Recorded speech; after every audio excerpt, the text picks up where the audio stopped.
defending state 5A champion Jefferson City Jays opened two-a-days in August of 1994.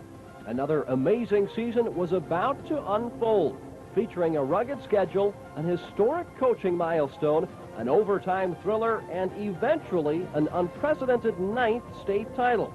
Beginning his 37th season in charge, legendary head coach Pete Atkins was ready as ever. As long as we're having fun and the kids, respond the way this bunch has this year, why, I think it's going to be a real challenge for me and our whole staff, and we're looking forward to it. And right now, why, I may coach 25 more years, who knows, but... That would add up to about 300 more wins. Labor Day weekend, Pete Atkins and the 94 Jays went to work, opening the season against Arkansas State power, the Rogers Mounties. But the Jays mounted the early attack. Tommy Boston rambled 68 yards on the opening kick. 2 plays later, senior Ben Balt hooked up with a wide-open Clay Marlin. Jays up 7-0. Later in the first quarter, a big defensive play by Lerone Briggs, the first of many picks this season. This one set up a second Jaybird touchdown, a 26-yard Ivan Benson run, 14-0. The next Rogers possession ended the same way. Briggs with his second interception in the opening quarter. That would set up another Benson run from 48 yards, juking past the Mounties. 6 minutes into the season, the Jays already leading 21-0. Falk carried in the final score in the first half, faking out the camera and the Rogers defense. Jays went on to win 27-7.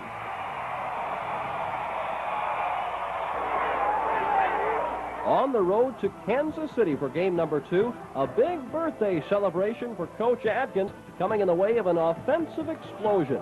On Jefferson City's first 20 plays, the Jays amassed 10 first downs, 4 touchdowns, 267 total yards. JC went to intermission with a comfortable 42-0 lead. Ivan Benson exploded for 3 touchdowns. Jefferson City scoring on 8 of 9 possessions in the game for a big 49-point victory, 56-7. Somehow, someway, the Missouri sports writers dropped the Jays to number 2 in the state poll. Hazelwood East took over the top spot, but of course the only poll that counts is the last one. Back home for week number 3, hosting Parkway South, the Patriots knew they were in the battle with Missouri's best. Rick Presbury opened the scoring with a 1-yard plunge. On the second Jaybird possession, early in the second quarter, Balk goes in from 7 yards out to make it 14-0. The JC defense held the Patriots to just 19 yards in the first half. Junior lineman Pat Mingucci does his thing. And the traditionally strong Jaybird special teams came through. Junior Brad Harrison on the block. Briggs recovered at the 3-yard line. That's where Ivan Benson took over, 21-0 JC. And that's not all. 4th possession for the Jays turned into a 4th touchdown. Pete Atkins turning to the back of the playbook. Ball to Briggs. Downfield to Jake Taggart, 47 yards for the razzle-dazzle touchdown, making it 28-0. Jefferson City eased on to a 41-6 victory, moving to 3-0 on the season. A battle with the Bulldogs of Sumner highlighted week number 4. The visitors ranked number 6, the Jays number 2. Jays Doug Patterson in the Sumner backfield leading a defensive struggle in the rain. No scoring until late in the opening quarter. Joey Lopez fires up his team and the crowd on the strong run up the gut. It worked. 2 plays later, Rick Presbury dishes out the hit of his own as he bowls over the Bulldog into the end zone. 7-0 Jays at halftime. That was all the scoring until the 4th quarter when Ivan Benson broke free, rambling 63 yards, 13-0 good guys. Jays intercepted late in the ball game, setting up a Ben Balk keeper. Jefferson City blanked the Bulldogs 19-0, going to 4-0.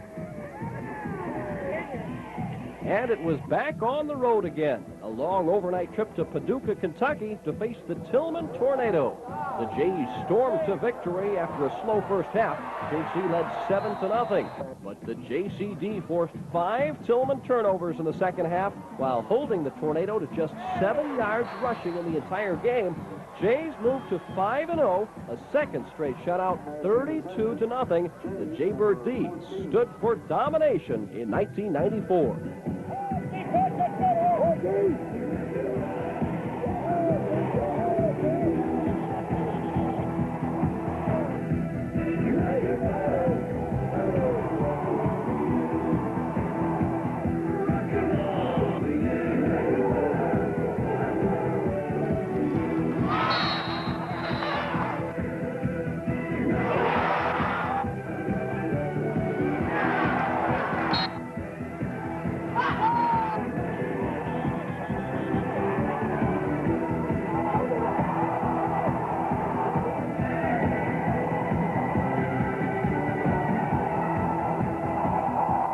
Jays would roll over a rock following a week off, or rather an extra week on the practice field. Missouri's two premier football programs over the past 2 decades cracked helmets in Kansas City. Once again, the premier team came out on top. A big night for the Jaybird offensive line, led by the likes of Pat Mingucci, Joe Whitman, Doug Patterson, Prentice Dixon, Nate Kling, Clay Marlin, Doug Busby, and Jake Taggart. The line broke open big holes for Ivan Benson, who ran for 4 touchdowns, rushing for 160 yards. JC trailed in the game, though, 14-7 at halftime, but the Jays controlled the ball and the game in the second half, keeping the ball for 16 minutes. A great win on enemy turf. The Jays rocked the Hawklets 27-21, going to 6-0 on the season, heading into homecoming next week. A big homecoming celebration at the expense of Wentzville as district play began, but this one didn't come easy. The visitors scored on the opening kickoff, a 91-yard return, but the Jays tied it right back up on the final play of the first quarter. Rick Presbury on the 3-yard touchdown. The JCD took control, Clay Marlin making a visit to the Wentzville backfield. Jays punched in another Presbury touchdown before halftime, leading 14-7 at intermission. Jefferson City opened the second half with a Melvin Myers touchdown. Joey Lopez later scored a pair of fourth-quarter TDs to make the final 41-14, but it was really closer than that. You know, we just feel good about winning. We don't care how it happens, just as long as we win. That's the bottom line. Coming from a man who knows a lot about winning, 399 career high school victories until this historic night in Columbia, October 28, 1994. The first ever meeting between the Jays and Rockbridge, and it was memorable. Ivan Benson opened the scoring untouched on this 64-yard jaunt. Jays led 7-0. A big Jaybird contingent spent most of the night standing up. Midway through the second quarter, Ben Balk keeps it on the option. Jays up 14-0. But Coach Atkins, he wasn't satisfied yet. Joey Lopez added a 27-yard field goal. And don't forget that vaunted JCD. Benji Alley squelched the Rockbridge drive just before halftime with this interception. Jays led it 17-0 at half. Another great job by the offensive line, giving Ben Balk room to score. Benson and Boston added 2 more.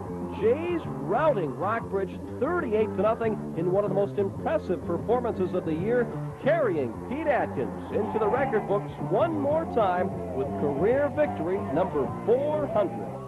To have it over with, and I'll get you guys off my backs now. The win is real special to me. I'm a poor loser, and I wish I could have won more than 400 or been a part of 400, but it's real special. I'm glad it's over with. Now we got to get on to the cube. And what a way to end the regular season. The district title on the line for Missouri's #1 high school football rivalry. Jefferson City and Columbia Hickman. Kewpies jumped on top with 2 first-quarter touchdowns. The Jays found themselves trailing 14-0, by far the biggest deficit of the season.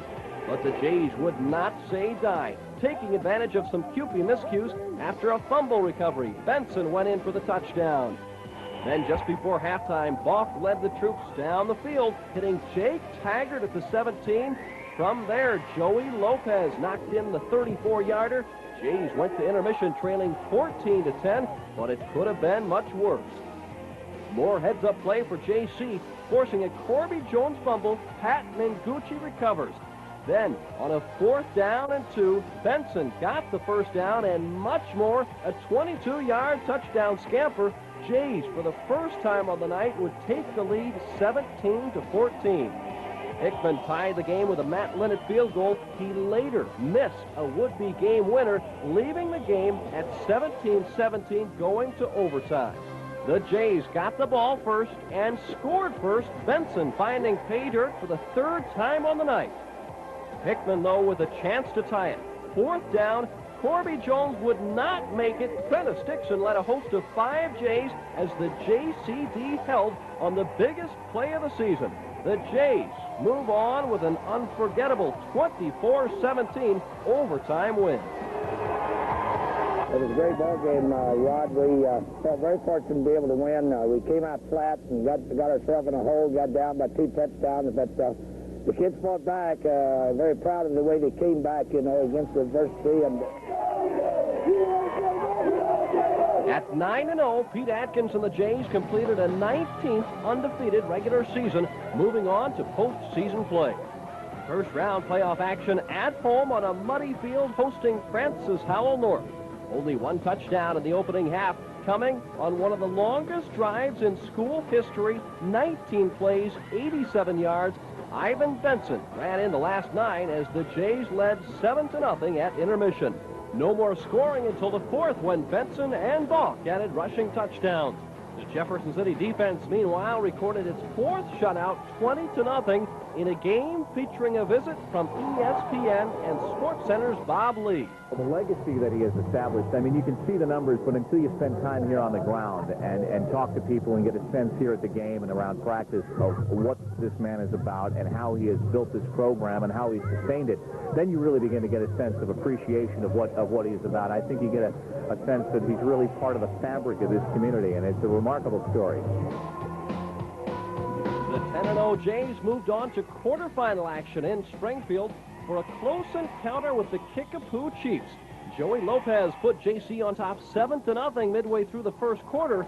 Ivan Benson later made it 14-zip in the second with this dazzling 24-yard run, but the score proved costly as Benson was knocked out of the game. Kickapoo scored twice and pulled to within 2 at 14-12 in the 3rd quarter, but that was it. Jefferson City hung on to avoid the upset. Coach Atkins wasn't too pleased. when you play this kind of football game, you know, you're not happy. I'm not happy. They shouldn't be happy. And I shouldn't have to motivate them. They ought to be taking themselves right now. The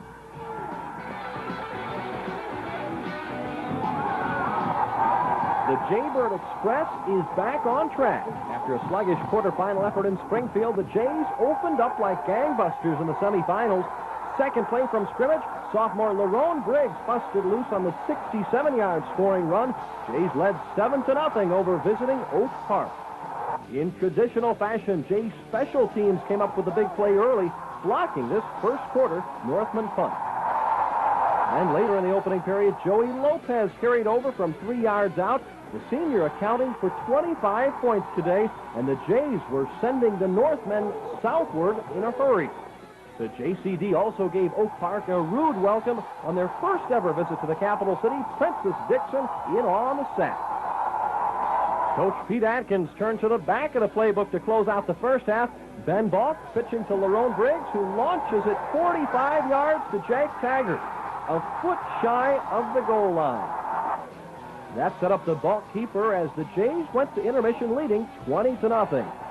Oak Park got on the board with a freak fumble return to open the second half, but the Jays answered right back with a Lopez touchdown run. Then B.J. Goldhammer went in for the two-point conversion, make it 28-7. For good measure, Lopez added a field goal and then this 5-yard score. The senior back with 3 touchdowns, 4 PATs, and a field goal as the Jays return to form with a dominating 38-7 victory, setting up a 10th trip to the state finals 1 week from today. Really played well, Rod. We're proud of them. Great job. Great comeback after that effort we had down there in Springfield on Monday. We're just a completely different team today. We're going to take 2 days off, Rod. The guys deserve it. We haven't had a day off for 20 days now. It's been 20 straight practices, so we're going to take 2 days off. We'll go back to work on Tuesday. Then it's back to Faurot Field on Saturday for a 10th trip to the finals. One win away from an unprecedented 9th state championship. You're a unique group. You're a different breed. There's not many breeds like this around anymore. So one more time, be proud of what you've done. Be proud of where you're at. Show your fans. And they'll be here today what it's all about. Outside the locker room, thousands of Jaybird backers were hoping for history. A 9th state football championship for J.C. High, more than any other Missouri school. But the Melville Panthers didn't want to be a part of that history, opening the game with 2 big pass plays. Alan Barnett to Everett Barnett, 14 yards, and Melville led it 7-0. But that was it. The Jays defense slammed the door from there. Lerone Briggs picking off the Melville pass at the Panther 37, setting up the tying score. Ivan Benson, hampered again with the bruised knee, got back in the lineup and stayed on his feet 33 yards, evening the score at 7-7. The Jays missed another scoring opportunity just before halftime. Coach Pete Atkins' team went back to the drawing board. Okay, guys, this is just like the start of the ball game, right? After a patented Pete Atkins halftime pep talk, the Jays came back out on Faurot Field, tied 7-7 with Melville, 24 minutes away from a possible 9th state title.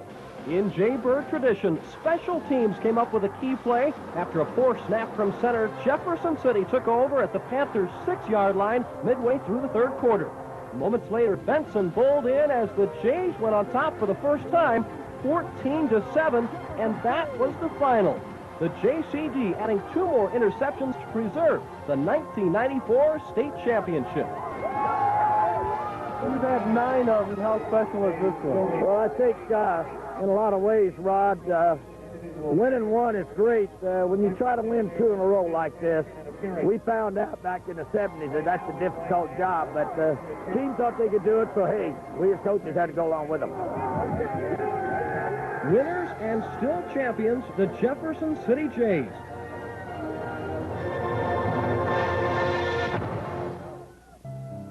Most of all, this was really adversity we overcame to win the state title. I mean, we did it as a junior my freshman year, but right now it seemed like the burden was on our shoulders, and it was just an honor for me, playing for the best coach, in my opinion, of all time, high school, college, or pro, and just to come through and win the 400th game and come back and just win the state title again our senior year. And it's something we worked for since 7th grade, and it just felt like every minute I spent on that field was worth it. Yeah, we all planned on winning state. We pretty much did what we planned on doing. But it was a little shaky there. I mean, the Hickman game scared me. I didn't know what we were going to do then, but we came through and we did what we had to do. Yeah, so it was worth it. It's something that I don't think any of us are ever going to forget. And, whenever we're down, we just think back to times like this when it all came together. Oh, it was great. I mean, every year's fun, but your senior year, you enjoy it the most. Mainly the close games, all the close games and being around the guys whenever there were good times and the bad ones. That was a lot of fun this year. Well, the work ethic, obviously, because we work so hard, and the discipline that you need to go through life. It's probably the 2 main things I'll get out of it. Probably the fondest memory I had was at the end of the state game. My fellow linebacker, Prince Dixon, came in and we were happy, and he told me that no matter what, he loved us all. That was probably the best memory I've had. Oh, we got coaches and I hope have a good relationship, but sometimes it's stressful, sometimes it was nice, but in all, it was a great year and great friends. Hickman game, the overtime, the last stop of the Hickman game, that stands out, and I'll never going to forget that one. That's going to be there because that's a scary moment. It's a scary moment. You got a pretty good piece of them, didn't you? Yeah, I got a pretty good piece of them, and I was happy, but, I hope, too close for me, but still make my heart pound when I talk about it. Yeah. The 2 days, I remember 2 days a lot. And hard practices and kidding after we go in after practice, we kid around and stuff. And after games, winning and stuff. The pep talks, because he really got us up on those. He told us what we did wrong, and everybody after that, they come out and they just be fired up and ready to play. So some of the games we didn't look like we were ready. We'd go in at halftime, and he'd just get us all hype, and everybody's ready for the second half. So it was the talk. Well, they just made me learn a good work habit to always work hard. And if you didn't work hard, you weren't going to get anywhere. That's what I learned. I think the discipline that they gave us, would really help us later on in life or anywhere you go, if you're going to take that with you. But other than that, I don't know, they've really taught us a lot, and I think we all owe them thanks for that, Well, I always remember every game and every practice I went to because each struggle was just like a war every day. So I'll remember all of them. Well, you learn a sense of pride, pride in what you do, and take pride in everything you do, and just work hard for what you want to do and everything. Just go out and do your best, I guess. At the beginning of the season, we basically didn't think we were going to be all that. Everybody was kind of down on their body, and all of a sudden it started clicking in. Hey, we needed to kick it up and become as a team, and when we did, we started starting to play. And throughout the season, we climbed up the ladder, getting better and better. And I guess a lot of the harder games proved out, such as the Hickman game and Rockhurst game. We were behind the first half, and we came through and pulled it out. But other than that, it feels great to be another state champ for the second time. I'm really glad that I played because I thought I wouldn't get that much playing time because I was second string, And then I guess someone did bad during the game, and I got to go in. I was like freaking out at first, I was so excited going in, and when I went in there, I was like trying to get everybody up and going because when I was in there, everybody was down. I was trying to get them up and everything. I was so privileged to play. I was like, I'm happy to stay in my life. I'll never forget about that. I'll probably always remember just the guys that I played with, just the times that we had together. We spent 11 months of our lives together to win the state championship. At first, when we came out 2 days and stuff, it was pretty rough because we didn't have anything set. We didn't know, this or that. So I don't know if that's coach's game, still getting you to work hard or not. But after we came out with our first couple games and we did pretty good and stuff, and things started coming together, and we just had to play as a family, and I think that's what we did through the season. It was really great. Been here for about 3 years and stuff, and winning one, another one junior year, and now it feels really good. Had 2 under your belt before you leave. It was a nice way. Anytime you can work hard all year and get a big reward out of it, it's a nice way to go out.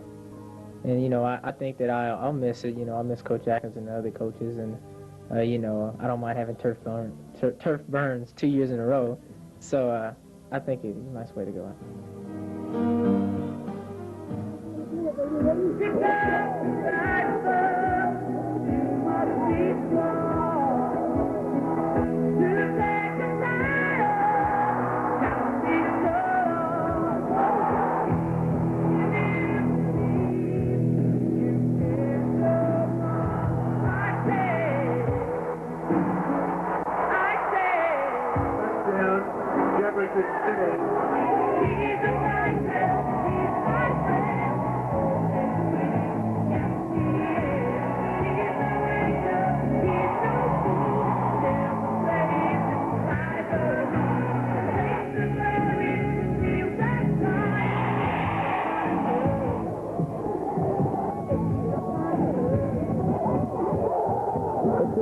Dedication from Coach Atkins, hard work. It's unbelievable. I had never had nothing like this happen to me before.